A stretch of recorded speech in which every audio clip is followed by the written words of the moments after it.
16 جولائی 1945 یہ وہ دن تھا جب انسانیت کو تباہ کرنے والے ہتھیار ایٹامک بم کو پہلی بار ٹیسٹ کیا جا رہا تھا۔ ہیومن ہسٹری میں پہلی بار ایک ایسا ویپن میدان میں اتر چکا تھا جو دنیا کو ہمیشہ کے لیے بدلنے والا تھا۔ اس ایٹامک بم کو بنانے والے فزسسٹ جے رابرٹ اوپن ہائمر تھے اور ان کو ذرہ بھر بھی علم نہیں تھا کہ ان کا بنایا ہوا ہتھیار واقعی میں اتنا زیادہ خوفناک بھی ہو سکتا ہے۔ جب انہوں نے اس کی تباہی اپنے آنکھوں سے دیکھی تو انہوں نے یہ تاریخی جملے کہے۔ Now I am become death, the destroyer of worlds. اسی ایٹامک بم میں اوپن ہائمر کو تباہی کے دہانے پر کیوں اور کیسے لا کر رد کیا؟ جس شخص کی محنت کی وجہ سے امریکہ ورلڈ وار 2 جیتا تھا، اسی کو امریکہ نے پوری دنیا میں ذلیل و رسوا آخر کیوں کیا؟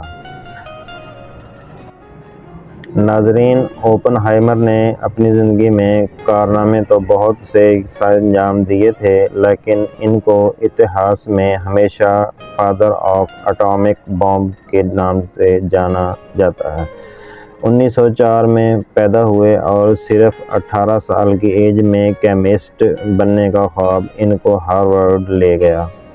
ایڈمیشن ملتے ہی یہ بیماری کی وجہ سے پورا 1 سال کلاسز جوائن نہ کر سکے، لیکن پھر بھی 4 سال کی ڈگری انہوں نے 3 سالوں میں ہی حاصل کر لی۔ کیمسٹ بننے کے ساتھ ساتھ ان کا فزکس میں بھی کافی انٹرسٹ تھا۔ ہارورڈ سے فارغ ہونے کے بعد تھیوریٹیکل فزکس پر جرمنی کی کوٹن یونیورسٹی میں چلے گئے اور صرف 30 سال کی ایج میں پی ایچ ڈی کمپلیٹ کر چکے تھے۔ ان کی نیچر تھی کہ وہ کسی سے زیادہ گھلتے ملتے نہیں تھے، بس اپنی ریسرچ پر ہی ان کی زیادہ اٹینشن ہوا کرتی تھی۔ وہ واپس یو ایس آئے اور دوبارہ اپنی ریسرچ میں لگ گئے، یہاں تک کہ ان کا ایٹامک بم سے دور تک کوئی واسطہ نہیں تھا۔ لیکن پھر یورپ میں ہٹلر کا راج شروع ہوا اور اس میں چند جرمن سائنٹسٹ کو دنیا کا سب سے پاورفل ویپن بنانے کا ٹاسک دیا۔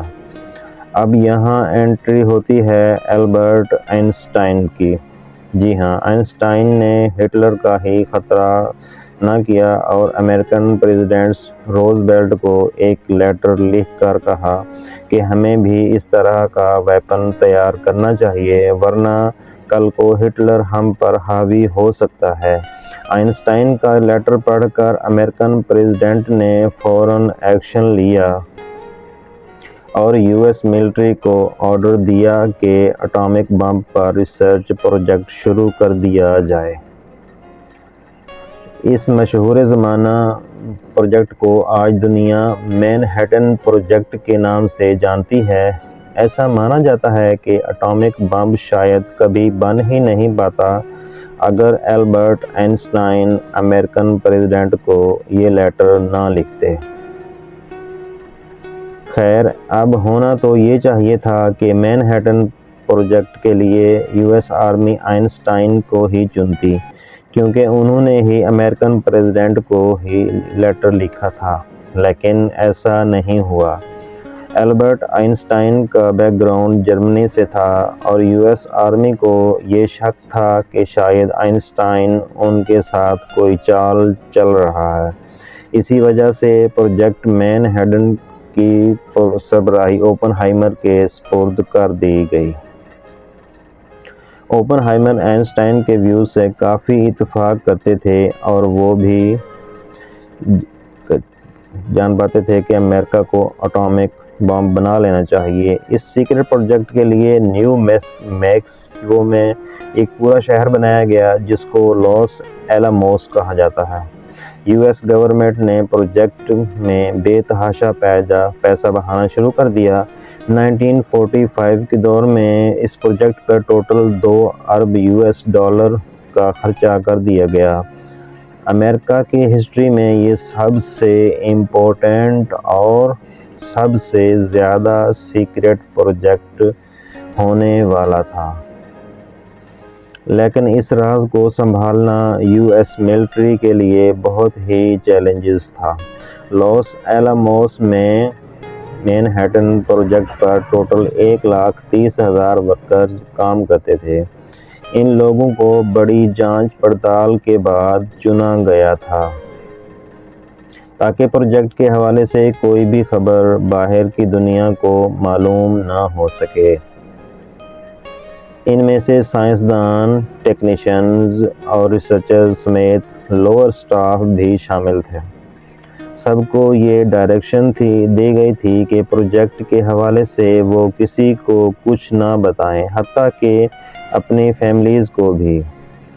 یہاں کوئی بھی ایک دوسرے کو اصلی نام سے نہیں جانتا تھا، سب کو ایک جعلی نام دیا گیا تھا، اور پروجیکٹ سائٹ کا یہ رول تھا کہ اگر کسی کا اصلی نام لیک ہوا تو اس کو سزا دی جائے گی۔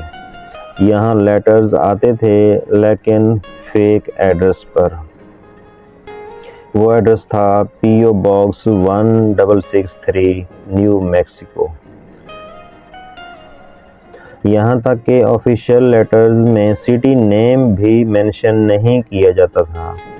لیٹرز کی سینسرشپ کے لیے یہاں سینسر ڈپارٹمنٹ پہلے تمام لیٹر کو کھول کر پڑھتا تھا اور اس کے بعد وہ آگے بھیجا جاتا تھا۔ اسی طرح یہاں سے بھیجے جانے والے لیٹرز بھی پہلے پڑھے جاتے تھے۔ پروجیکٹ سائٹ کے اندر آنے کے لیے سخت سیکیورٹی رکھی گئی تھی۔ ورکرز انٹری پاس کے بغیر نہ اندر جا سکتے تھے اور نہ ہی ایگزٹ پاس کے بغیر یہاں سے باہر نکلنا ممکن تھا۔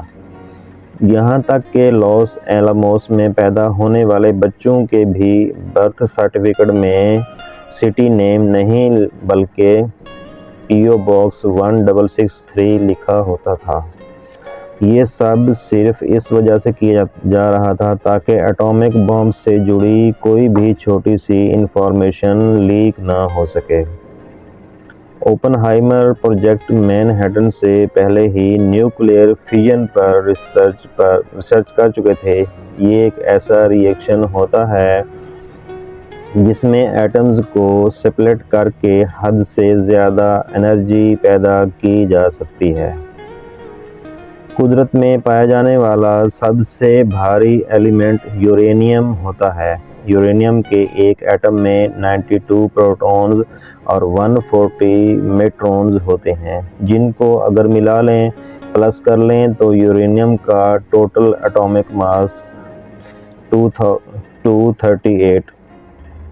اب سائنسدانوں نے کئی ایکسپیریمنٹس اور ریسرچ کے بعد یہ نتیجہ نکالا کہ اگر یورینیم 238 کو ایک خاص پروسیس سے گزارا جائے تو اس میں سے یورینیم 235 نکلتا ہے، اور یہ انتہائی انسٹیبل ایلیمنٹ ہے۔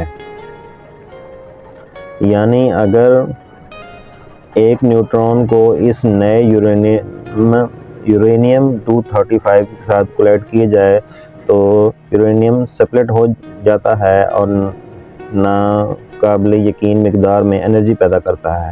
سپلٹ ہوتے ہی نیوٹرون نکلتے ہیں جو دوسرے یورینیم 235 سے ملتے ہیں، اور یہ ری ایکشن بار بار رپیٹ ہوتا ہے۔ یہ سارا چین ری ایکشن صرف چند مائکرو سیکنڈز کے اندر ہی پورا ہو جاتا ہے، اور سارے ری ایکشن کا نچوڑ ہمیں ایک زوردار دھماکے اور انرجی ریلیز کی صورت میں دیکھنے کو ملتا ہے۔ اگر ایک نیوکلیئر بم کو نارمل TNT بم سے کمپیئر کیا جائے تو ایک ہاتھی کو چیونٹی سے ملانے جیسا ہی ہوگا۔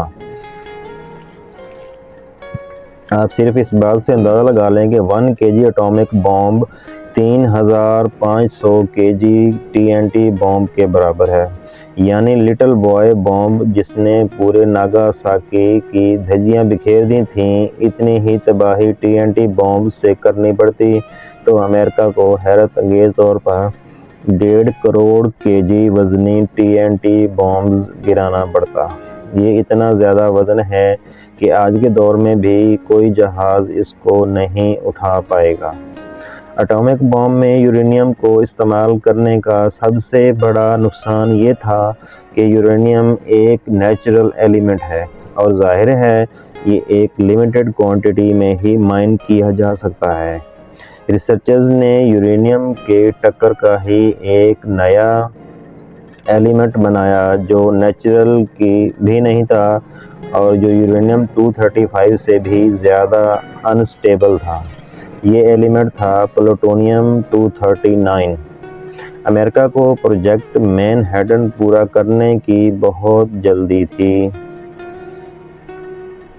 کیونکہ ایک طرف تو ورلڈ وار 2 چل رہی تھی، دوسری طرف امریکہ کو یہ بھی خطرہ تھا کہ کہیں جرمنی ان سے پہلے یہ بم نہ تیار کر لے۔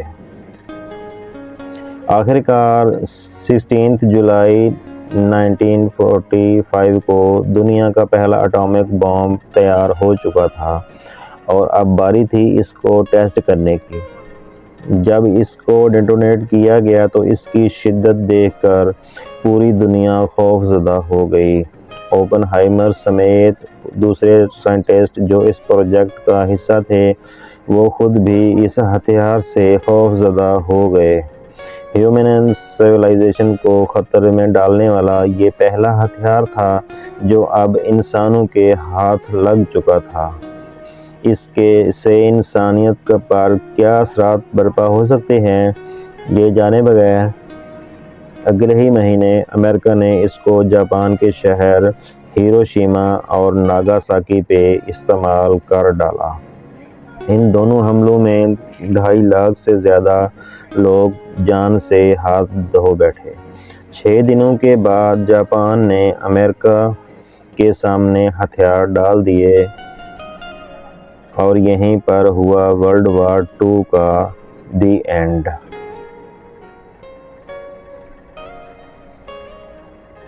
اب یہاں آپ کو لگ رہا ہوگا کہ اوپن ہائمر کے کارناموں کی وجہ سے امریکہ ان سے بہت خوش ہوا ہوگا اور ان کو نوبل پرائز دیا ہوگا، پر ایسا نہیں ہوا۔ اوپن ہائمر نے شروعات میں بہت افسوس کا اظہار کیا کیونکہ ان کی اس کریشن کی وجہ سے لاکھوں انسانوں کی جان جا چکی تھی۔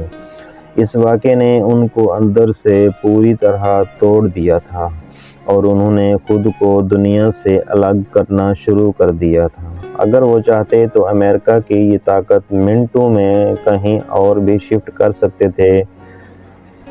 اسی وجہ سے اوپن ہائمر اب US کا ایک بہت ہی نازک اثاثہ ثابت ہوا اور امریکہ کی مختلف ایجنسیز نے اوپن ہائمر پر نظر رکھنا شروع کر دی، لیکن پھر وہی ہوا جس کا ڈر تھا۔ 1949 میں امریکہ کے سب سے بڑی دشمن سوویت یونین نے اچانک اٹامک بمز کے دھماکے دنیا کو سنا دیے۔ ٹیکنالوجی لیک ہو چکی تھی لیکن ہوئی کہاں سے اس کا اندازہ کسی کو نہیں تھا۔ سب کا شک اوپن ہائمر پر گیا کیونکہ ان کی گرل فرینڈ بھی کمیونسٹ پارٹی کی ممبر تھی اور ان کی بیوی بھی پہلے کمیونسٹ پارٹی کا حصہ رہ چکی تھی۔ امریکہ کی کمیونسٹ پارٹی کے سوویت یونین کے پاس کافی کلوز تعلقات ہوا کرتے تھے، پر خود اوپن ہائمر کو پولیٹکس میں کوئی انٹرسٹ نہیں تھا۔ امریکن پریزیڈنٹ نے اوپن ہائمر اور اسٹیٹ سیکرٹ کے درمیان پردہ ڈالنے کا حکم دیا۔ ایک انکوائری بٹھائی گئی جس میں اوپن ہائمر پر سوویت کا ایجنٹ ہونے کا الزام لگایا گیا۔ وہ اپنے بیان پر ڈٹے رہے ان کا کمیونزم اور سوویت کے ساتھ کوئی لنک نہیں ہے، کسی کے پاس کوئی ثبوت بھی نہیں تھا، لیکن پھر بھی فیصلہ ان کے خلاف ہی آیا۔ جو ایک وقت طاقتور سائنسدان کا درجہ رکھتے تھے ان کو منٹوں میں ذلیل کر کے ان کی سیکیورٹی کلیئرنس اور پروجیکٹ کے سارے رائٹس چھین لیے گئے۔ Albert Einstein